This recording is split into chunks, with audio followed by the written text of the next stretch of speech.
भारत की खबर में आपका स्वागत है। मैं हूं आपके साथ लोकेश कुमार। शीतकालीन सत्र की बात हो रही है। हरियाणा विधानसभा सत्र का आज दूसरा दिन है। सुबह के 11 बजे से सदन की कार्रवाई लगातार जारी है। जिस तरीके से स्पीकर हरविंद्र कल्याण ने कहा था कि आज भी गवर्नर बंडारू दत्तात्रेय के अभिभाषण पर चर्चा जारी रहेगी और आज मुख्यमंत्री नायब सैनी भी गवर्नर के अभिभाषण पर चर्चा करेंगे और इसके साथ ही विधायकों के सवालों के जवाब देंगे। आज स्पीकर ने हर विधायक को अपनी बात सदन में रखने के लिए 4 मिनट का वक्त दिया और एक एक कर सभी विधायकों ने राष्ट्रपति के अभिभाषण पर अपनी राय रखी। तो हरियाणा विधानसभा सत्र के दूसरे दिन में क्या कुछ खास रहने वाला है, सबसे पहले उस पर ग्राफिक्स के जरिए आपको बताते हैं। आपको यहां पर बता दें, मुख्यमंत्री सैनी विधायकों के सवालों के जिस तरह से आज जवाब देंगे। अगर हम कल की बात कर लें, पहले दिन बुधवार की, तो सरकार ने 7 विधेयक को पेश किया था। उसमें हरियाणा संविदात्मक कर्मचारी सेवा की सुनिश्चितता विधेयक 2024, हरियाणा पंचायत राज संशोधन विधेयक 2024, हरियाणा नगर पालिका संशोधन विधेयक 2024 और हरियाणा नगर निगम संशोधन विधेयक 2024, हरियाणा ग्राम श्यामताल भूमि विनियमन संशोधन विधेयक 2024, हरियाणा विकास और विनियमन संशोधन विधेयक 2024।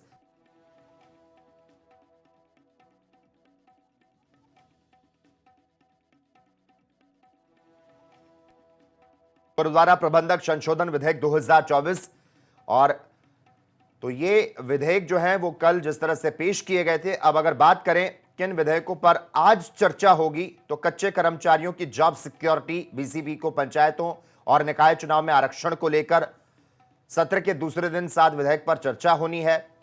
और फिलहाल हम आपको बता रहे हैं बुधवार को सरकार ने कौन से 7 विधेयक पेश किए थे। बोल रहे जो कहते हैं, फिर बोल के माफी भी जल्दी मांग लेते हैं। अभी मैं कहता भाई मैंने बड़ी गलती करी जो उसके खिलाफ बोले आपने भाई बड़ा हुड्डा साहब बोल रहे हो, फिर हुड्डा साहब सबके बीच में कहता हूं, सुनो हुड्डा साहब सबके बीच में चलिए आप दोनों की दोस्ती बनी रहे। जो आपने सरकार चलाई है वो बिल्कुल गलत थी, मैं उसका हामी नहीं हूं बिल्कुल, लेकिन इंसान अच्छे हो, आपकी रगों में गलत खून नहीं है। But you are surrounded by bloody rejected people of Om Prakash Chautala. आप कांग्रेसी, आपके साथ है ही नहीं कोई भी।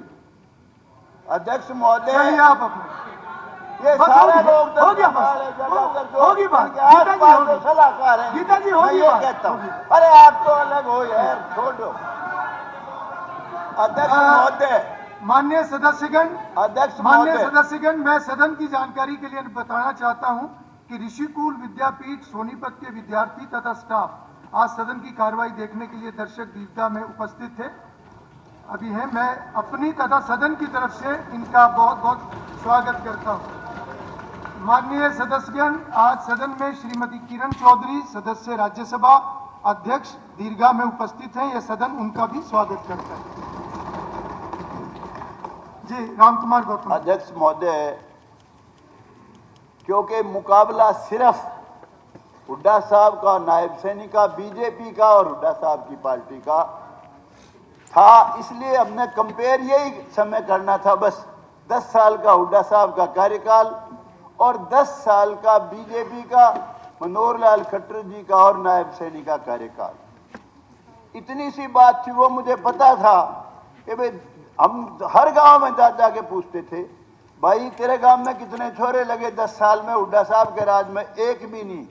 भाई खट्टर साहब वाले में कितने लगे? 70, 60, 65, 55, 15। भाई हुड्डा साहब के टाइम में तेरे गांव में कितने लगे? काम कितने हुए तेरे डेवलपमेंट के? एक भी नहीं। भाई खट्टर साहब के राज में और नायब सैनी के राज में कितने काम हुए कि जी इतने लाख के, इतने करोड़ के? यही चीज हमने बतानी थी। और दूसरी बात ये कि हुड्डा साहब को और कांग्रेस पार्टी को ये दुख नहीं होना चाहिए जो ये ईवीएम की बात करते हैं कि ईवीएम ने धोखा दे दिया। हुड्डा साहब, ईवीएम का बहाना ना बनाओ। ईवीएम का जब आप राज में आ जाते तो फिर ईवीएम सही थी। ये तो आपकी सीट जो 37 है, ये ईमानदारी से कहता हूं, सारे एग्जिट पोल और सट्टा बाजार उनकी वजह से 37 आई है, नहीं 37 नहीं आती, मैं दावे से कहता हूं। देखिए 10 साल पहले का हरियाणा, कोई आदमी सोच नहीं सकता था बिना सिफारिश नौकरी मिलेगी। कोई आदमी सोच नहीं सकता था बिना किसी की सिफारिश के कोई भी काम होगा। हर काम के लिए सिफारिश की जरूरत थी। डेवलपमेंट का भी पैमाना था। रोहतक के इर्द गिर्द जहां कहीं जींद जिला शुरू हुआ सड़क बंद। भिवानी जिला एक दिन किरण चौधरी बैठी है, वो कह रही थी कि हमारा राज होगा। जब मैंने उस वक्त कहा था किरण हमारा राज कदा होगा, हुड्डा साहब बनेगा मुख्यमंत्री तो अगर थारी सरकार आ गई तो। और मैं कहा याद कर ले, रोहतक से सड़क चली थी खेड़ी मोड़ पे, थम दी जाके थारा कैसे राज होगा। तो हर मामले का हमने यही बताया। देखिए ऐसे ऐसे अनेक बच्चे, मुझे दुख इस बात का है बहुत लोगों ने वोट और आधार पे दिया, जातीय आधार पे दिया। सबसे ज्यादा बच्चे हमारे जाट समाज के लगे इस सरकार में, मैं दावे से कहता हूं।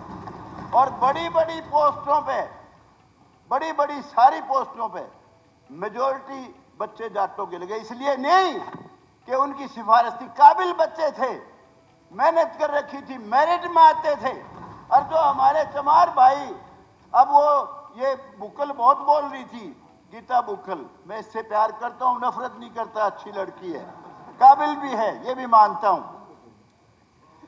80% बच्चे चमारों के लगे खट्टर साहब के राज में। और ये जो AB बनवाई है आप लोगों ने ही बनवाई है। अरे इतनी घृणा क्यों करते हो बीजेपी से? नरेंद्र मोदी और बीजेपी से पहले हिंदुस्तान का बेड़ा गर्क था। हमारे देश के बहुत पावरफुल प्राइम मिनिस्टर, बहुत ही काबिल prime minister doctor Manmohan Singh, वो अमेरिका में गए थे। और अमेरिका में गए थे तो उनकी बड़ी भारी बेइज्जती की एयरपोर्ट पे। यहां तक कहते हैं, पता नहीं, कहते इंसल्ट इतनी की कि पगड़ी तक उतरवा ली। ये बहुत शर्म की बात थी, उनकी नहीं पगड़ी उतरवाई, वो पगड़ी इस देश की उतरवाई थी। इस देश का सम्मान नहीं था उस समय। नरेंद्र मोदी का मुकाबला क्या करोगे? अब क्या कहता है राजीव गांधी, जाति जनगणना कराऊंगा, जाति जनगणना कराऊंगा।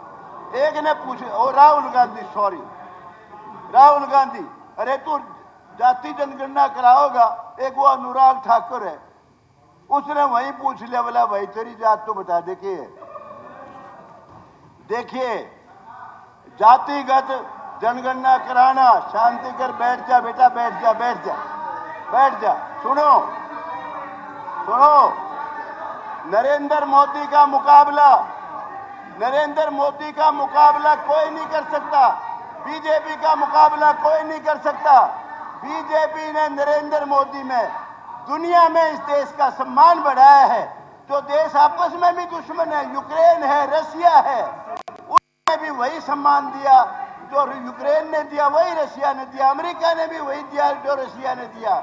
दुनिया में देश को जना दिया। गौतम जी, आप कोई 370 राज्यपाल अभिभाषण तक रहिए और इस तरह के शब्दों को थोड़ा अवॉइड कीजिए आप।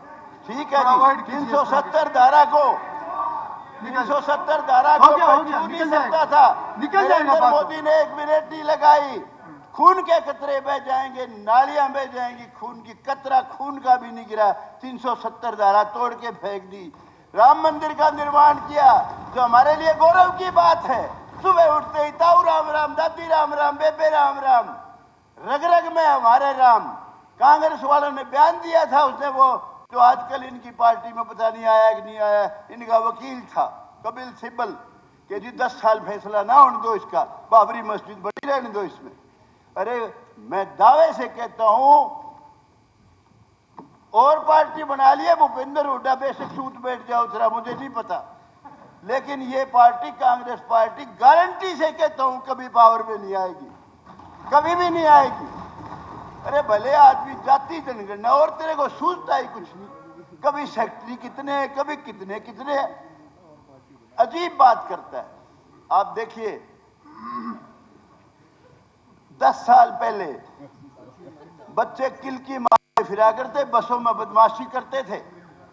और लोग पूछते थे भाई तू पढ़ भी लिया करे, अरे तुमने के चिंता है, सर्टिफिकेट भी ले आवांगे और सिफारिश अपनी नाम लेते थे।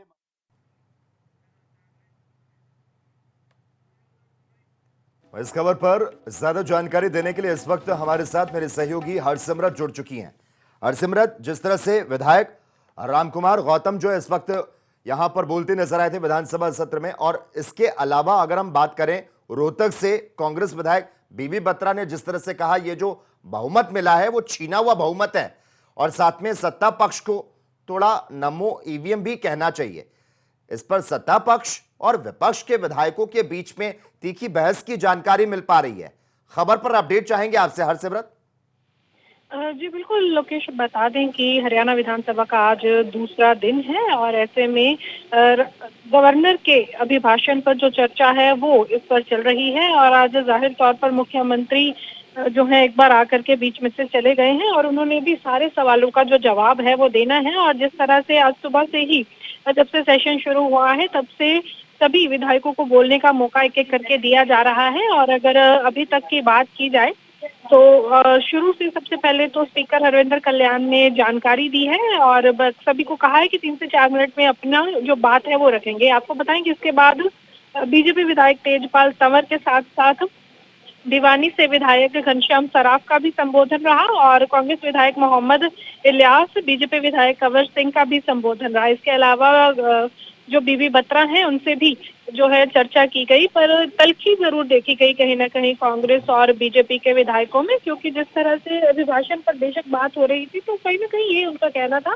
कि सरकार की उपलब्धियां जरूर इसमें गिनवाई गई हैं पर सरकार की कमियां गिनाने से जो है वो चूक गए हैं, क्योंकि सिर्फ यही कहने से काम नहीं चल जाएगा कि सरकार ने अब तक 2 जैसे पारियां खेली हैं और तीसरी बार लगातार सरकार बनाई है तो इतना किया है, पर कहीं ना कहीं कर्जे की बात नहीं की जा रही है।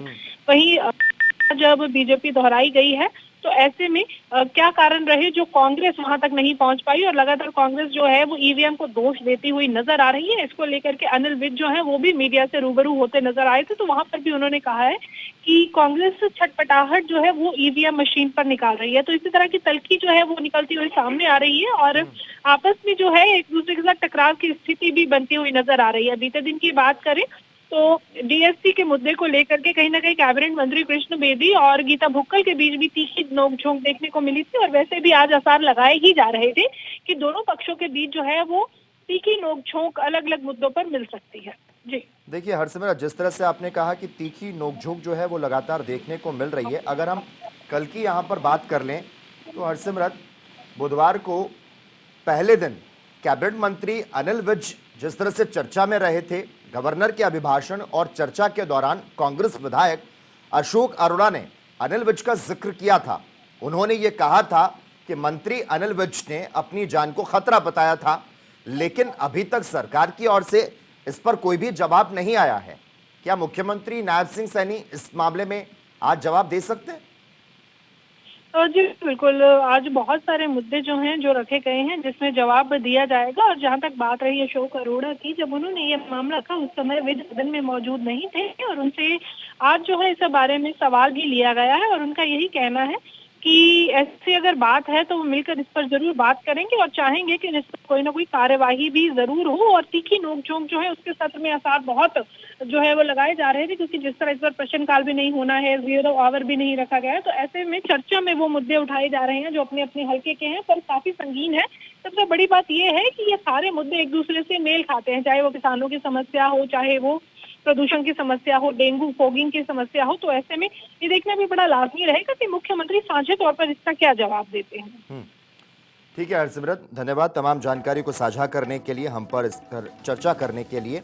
तो हरियाणा विधानसभा का शीतकालीन सत्र चल रहा है। वोट मिला है वो 39.8% मिला है और कांग्रेस को जो मिला है इसमें भी क्या दिक्कत वाली बात है, इसमें भी क्या दिक्कत वाली बात है? किस बात के नंबर बना रहे हो आप लोग? देखिए, अगर उनकी बात में कोई ऐसा शब्द है जो कि पार्लियामेंट्री नहीं है, जो एक्सेप्टेबल नहीं है, मैं बोलूंगा नहीं सर, वो जो बात कह रहे हैं वो बात सुनिए, सभी सुनिए। एक ऑब्जेक्शनेबल चीज भी मैंने पॉइंट आउट की है। अच्छा, और कांग्रेस को कांग्रेस जी, को रनिंग कमेंट्री नहीं, कांग्रेस नो को नो रनिंग, मैंने उनको भी बोला, आपको भी बोल रहा हूँ, नो कांग्रेस रनिंग को कमेंट्री। कांग्रेस को 39.3% वोट मिला है और भारतीय जनता पार्टी ने 8 कॉन्स्टिट्यूंसी के अंदर उनकी जमानत जब्त हुई है। आप ये पॉपुलर गवर्नमेंट की बात करते हैं, आप ये मैंडेट की जो बात करते हैं, आपके मुख्यमंत्री जिस दिन चुनाव हुआ, जिस दिन चुनाव की गिनती हुई, उस दिन वो भविष्यवाणी कर रहे थे। मैं वो वर्ड कोट कर रहा हूं इस बात के लिए कि कहां से भविष्यवाणी कर रहे थे कि मेजॉरिटी हमारी आएगी, हम जीतेंगे, ईवीएम पे दोष मत देना। ये कहां से ईवीएम आ गया उससे? ये कहा मुख्यमंत्री जी ने, मुख्यमंत्री जी के शब्द हैं जो मैं कह रहा हूं, तथ्य कह रहा हूं, उसमें आप उसमें वो मत कीजिए। और मैं पूरे सम्मान के साथ, स्पीकर सर आप बीच में क्यों टोकेंगे? आप जब आप मंत्री जी रहने दो, मंत्री ऐसे ही रहने दो, आप किसी बातों को आप बोलने नहीं दोगे, बात के लिए कोई तरीका थोड़ा है। बत्रा जी आप अपनी बात, हाँ जी ठीक है आप सर। अपनी बात सर मैं कोई बात नहीं देंगे, कई बार कह लिया ये, कोई बात नहीं, बत्रा जी आप अपनी बात रखें। इसके ऐसे सर मैं आपकी with all humility at my command कि ये चुनाव जो है साम दाम दंड भेद की नीति अपनाई गई है और पैसे के बल पे चुनाव जीता गया है, पैसे के बल पे चुनाव जीता गया है ये। और उसके बाद जनता ने ईवीएम पर सवाल उठाए। आप जो अनपार्लियामेंट्री क्या है? What is unparliamentary? ये अपने बारे में ऐसी बात, व्हाट इज अनपार्लियामेंट्री? अगर आप अपना आप रिकॉर्ड में ला सकते हो ऑब्जेक्शन अपना, आपको अधिकार है। अध्यक्ष जी देखिए, इनको 5 साल इन्होंने यही नुक्ताचीनी नहीं, ये छानी दिस है। इज नॉट इन्होंने कुछ नहीं करना, 5 साल ईवीएम पर दोष देना है। आपको बोलने में कोई हक ही नहीं है। मैं रोहतक से चुनाव जीता था 19 में, ये 5 साल चू करते रहे रोहतक कि भाई चुनाव कैसे जीत गया। सुन तो लो, 5 साल चू करते रहे। तो ये आप ये देखेंगे एक सदन चलाना है कि नहीं चलाना, तो इनकी बिना बात की बातें सुनते रहे हम। फिर सदन चलाना जितनी हमारी जिम्मेवारी है। सदन तो चलेगा, नहीं सदन चलेगा आपके लिए। मंत्री जी गलत बोलेंगे तो विरोध करेंगे, नहीं मंत्री जी बोलेंगे तो विरोध करेंगे। मंत्री जी आप बैठिए, प्लीज देखिए सदन बजे की बात नहीं, देखिए सदन, आप देखिए मेरी बात। एक मंत्री जी, एक मिनट, मंत्री जी आपस में बात नहीं करेंगे, आपस में बात नहीं करेंगे। मंत्री जी मेरी बात सुनिए, एक मिनट।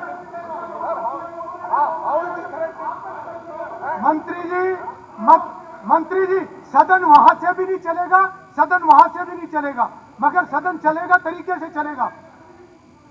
ऐसे देखिए, ये इस तरीके से हाउस नहीं चलेगा और ये सभी मेंबर्स को ये समझना पड़ेगा। कुलदीप जी ये बीच में नहीं होगा, दोनों तरफ से ये नहीं होगा बीच में। आप बैठ जाइए, अभी कोई भी ऐसे खड़ा नहीं होगा। गीता जी कोई भी खड़ा नहीं होगा। ये एंडलेस है, इसका कुछ ये नहीं। आप प्लीज बैठिए, आप प्लीज बैठिए और जो भी भाषा का इस्तेमाल करें, मर्यादित भाषा का इस्तेमाल करें। ऐसा नहीं होता, कोई कुछ भी बोलेगा फिर रिएक्शन होता है, ऐसा नहीं होता। भद्रा जी आप अपनी बात कीजिए, आप सीनियर मेंबर हैं और 8 मिनट 10 मिनट के अंदर आप 8 मिनट के नहीं, party has given me the time and party ने मुझे टाइम दिया है, मैं उस हिसाब से बोलूंगा। 10 मिनट आपको पार्टी ने दिया, 10 मिनट के नहीं, 10 पार्टी नहीं है। तो आप कौन से मेंबर्स नहीं बोलेंगे वो भी तय कीजिए। कोई बात नहीं, तय हो जाएगा। तय तो कीजिए। 15-10 मिनट तो आपने ठीक है, आप अपनी बात रखिए, बीच में कोई नहीं बोलेगा। वाइटल इशू है, मैं आउट ऑफ सब्जेक्ट नहीं बोल रहा हूँ, कोई बात रेलिवेंट बात बोलनी चाहिए। बात कह रहा हूँ, कोई ऐसी बात नहीं होनी चाहिए कि उसमें रिएक्शन। सारे वर्ल्ड के अंदर ठीक है 120 कंट्रीज ऐसे हैं जहां पर ईवीएम इस्तेमाल नहीं होता है। जर्मनी की सुप्रीम कोर्ट का जजमेंट है कि ईवीएम से इलेक्शन अनकॉन्स्टिट्यूशनल है। इस हिंदुस्तान में क्यों नहीं बैलेट पे चुनाव होता, मैं ये सदन के सामने कहना चाहता हूं। यही है इस बात के लिए, ये इसमें है, उसमें उतराज कर सकते हैं इस बात के लिए। हम क्या गलत थोड़ा कह रहे हैं जी, कोई इसमें बात थोड़ा कोई इसमें। और ये भी कहूँगा साथ में कि जैसे पार्लियामेंट में कहा गया या कुछ है, मैं विद ऑल कन्विक्शन कि इलेक्शन कमीशन ऑफ इंडिया का एटीट्यूड, छुट्टियां याद नहीं आती जब डेटे अनाउंस करते हैं, तब इलेक्शन कमीशन सोया होता है उस समय में।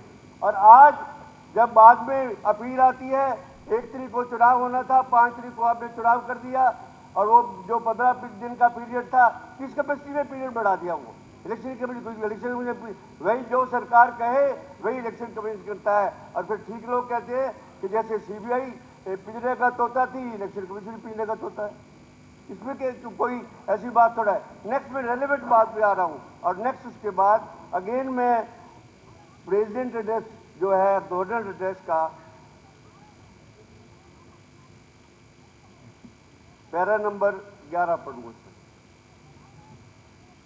मेरी सरकार ने माननीय प्रधानमंत्री श्री नरेंद्र मोदी जी के सबका साथ, सबका विकास और सबका विश्वास के मूल मंत्र पर चलते हुए प्रदेश में हर वर्ग को आगे बढ़ाने के लिए समान अवसर प्राप्त किए हैं। उन्होंने गरीब, युवा, महिला व किसान को विकसित भारत के 4 स्तंभ माना है। मैं आज सिर्फ गरीब की बात करूंगा इसके अंदर, क्योंकि और बातें करूंगा इतना समय आप नहीं दे रहे, इधर उसमें करनी है। इस सरकार ने फ्री राशन बांटकर इस इलेक्शन को कहीं ना कहीं अपने हक में किया। टोटल हमारे प्रांत की पॉपुलेशन है 2 करोड़ 8 लाख, जहां पर 1 करोड़ 1.9 करोड़ पीपल को बीपीएल कैटेगरी में रखा गया है। कैसा प्रदेश है? किस प्रदेश की आप इतनी बढ़ावना करते हैं? किस प्रदेश की बातें? हमारा इंफ्रास्ट्रक्चर है, हमारा। तो हरियाणा विधानसभा सत्र का आज दूसरा दिन। उकलाना मंडी के किसानों की आत्महत्या का मामला गूंजा। देश प्रदेश की खुशहाली का रास्ता किसान है, रघुवीर कादियान ने कहा। तो साथ ही रघुवीर कादियान ने कहा एसवाएल नहर बननी चाहिए। राजस्थान के साथ जल समझौते का मुद्दा भी सदन में गूंजा। हथनी कुंड बैराज से कितना पानी राजस्थान को दिया जाएगा, ये सवाल आज किए गए। और इसी के साथ ही इस वक्त के बुलेटिन में बस इतना ही। देश और दुनिया की तमाम अहम खबरों को देखने के लिए जुड़े रहिए हमारे साथ।